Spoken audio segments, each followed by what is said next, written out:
Have you ever wondered why some people seem to thrive and grow while others struggle to make real progress? Today, we're diving into a story that sheds light on exactly that. It's called the Parable of the Sower, and while it might look like a simple tale about a farmer scattering seeds, it's actually packed with deep wisdom about how we receive life's lessons, wisdom, and truth. In this story, a farmer scatters seeds on different types of soil, but here's the twist. Those seeds are just like us. They represent how open we are to growth, change, and new possibilities. So, whether you've heard this parable before or it's totally new to you, I think you'll find something powerful here.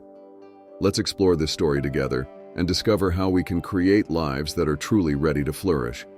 So first, some seeds fall on a path. Now, this path is hard, well-trodden, packed down from years of people walking over it. There's no soft soil here for the seeds to settle into. They just sit on the surface, completely exposed. And soon enough, birds swoop down and eat them up. Those seeds don't get the chance to grow at all. Jesus explains that these seeds are like people who hear wisdom, maybe hear faith, but don't let it in. They're not interested. Maybe they're distracted. Maybe they think they already know what they need. The message sits there, but it doesn't sink in, and soon enough, it's forgotten. Think of it like this. Imagine you're given a helpful piece of advice, maybe about staying healthy or managing stress, but you just brush it off. You think, that's not for me, and carry on. That advice never takes root, and before you know it, you've forgotten it altogether. That's what happens to the seeds on the path. They never have a chance. Now, here's the big question. Are we sometimes like this hard path? Are there times when we hear valuable things but don't let them in? Maybe we're too busy or distracted, or maybe we think we've already got it all figured out. Jesus isn't telling this story to criticize, but to make us think. The seeds on the path represent times when wisdom is available, but we don't let it grow. Recognizing this can help us open up, soften that path, and start letting good ideas in. Now, some of the seeds fall on rocky ground. There's a thin layer of soil here, so the seeds start growing quickly, but underneath that soil are rocks, making it impossible for the roots to grow deep. When the sun rises, the plants wilt because their roots aren't strong enough to find moisture below. Jesus explains that these seeds represent people who get excited about wisdom, faith, or truth at first. They hear it and think, this is great. But when challenges come, their commitment fades. The roots weren't deep, and they don't last. We might recognize this in our own lives. Have you ever started something with enthusiasm, maybe a new hobby, a fitness goal, or even a spiritual practice, only to give it up when it got tough? Without a strong foundation, it's easy to give up when things don't go as planned. That's what happens to the seeds on the rocky ground. This part of the story invites us to look at our own depth of commitment. Are we sometimes quick to start things but slow to keep going when it gets hard? Are there areas in our lives where we need deeper roots? If we want our growth to last, we need to find ways to build depth. That might mean setting aside time to learn, practice, or connect more deeply. It might mean taking the time to reflect, to question, and to let our roots go deeper. Next, some seeds fall among thorn bushes. They start to grow, but so do the thorns around them. These thorn bushes grow faster and stronger, eventually choking the plants. These seeds had potential, but they couldn't compete with everything else. Jesus explains that the seeds among thorns are like people who hear wisdom, maybe even believe in it, but life's worries, distractions, and ambitions get in the way. The message is there, but it's crowded out by everything else going on. The result? These people never really grow or flourish. Imagine this in modern terms. Maybe you want to spend time improving yourself, learning, or connecting with others, but your schedule fills up with work, social media, or endless to-do lists. It's not that you don't want to grow, it's just that other things take over, and your growth gets choked out by thorns. This is a big one for a lot of us. Life is full of distractions, and it's easy for important things to get pushed aside. Are there thorns in our lives that choke out what we really value? Are we letting worries or distractions take over? Jesus isn't saying we can't have responsibilities or hobbies. but he's encouraging us to be mindful of our priorities.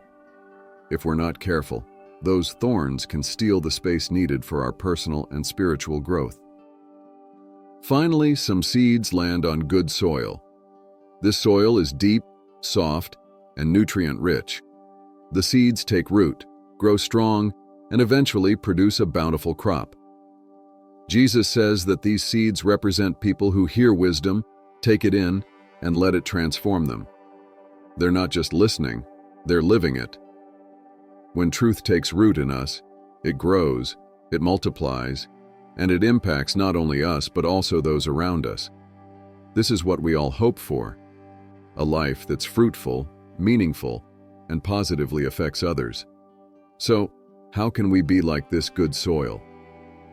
Jesus' story reminds us that being good soil isn't automatic. It takes effort, openness, and a commitment to nurturing what matters. Sometimes it means clearing away distractions, digging deeper, and being patient as growth happens. Good soil isn't perfect soil, but it's willing to let seeds take root and to nurture those seeds over time. It's willing to be shaped, to receive, and to grow. Each type of soil in this story represents a different way of receiving truth, wisdom, or faith. The path, the rocky ground, the thorns, and the good soil, each one gives us a chance to reflect. So, the question Jesus leaves us with is, what kind of soil are we? If we find that we're sometimes like the path, can we open up to be more receptive? If we're like the rocky ground, can we work on developing deeper roots? If we're surrounded by thorns, can we make space for growth by letting go of some distractions? And if we're already good soil, how can we keep nurturing that growth and sharing it with others? Ultimately, this story invites us to become good soil. It's a process, one that takes time and intention. It's about creating space for what truly matters, being patient, and letting growth happen at its own pace. Good soil doesn't rush or force growth, but it's always ready to nurture it. And here's the beautiful part. When we become like good soil, the impact is far greater than just ourselves. Our growth, our wisdom, our compassion, these things grow into a harvest that can feed others. Just like the farmer's seeds that grew into a crop, our lives can bear fruit that helps, heals, and encourages those around us. Thank you for joining me in exploring the parable of the sower. This story reminds us that growth is possible for all of us, no matter where we start. It's a story of hope, inviting us to become more receptive, committed, and focused on what truly matters. So, let's ask ourselves, what kind of soil are we today? And what kind of soil do we want to become? With patience, openness, and intention, we can all cultivate lives that are rich, meaningful, and filled with growth. And remember, the seeds of truth are always there, waiting for us to be ready to receive them. If you enjoyed this journey and want to hear more stories and insights like this, please subscribe to the channel. By joining, you're helping us grow this community and reach more people with messages that inspire and uplift.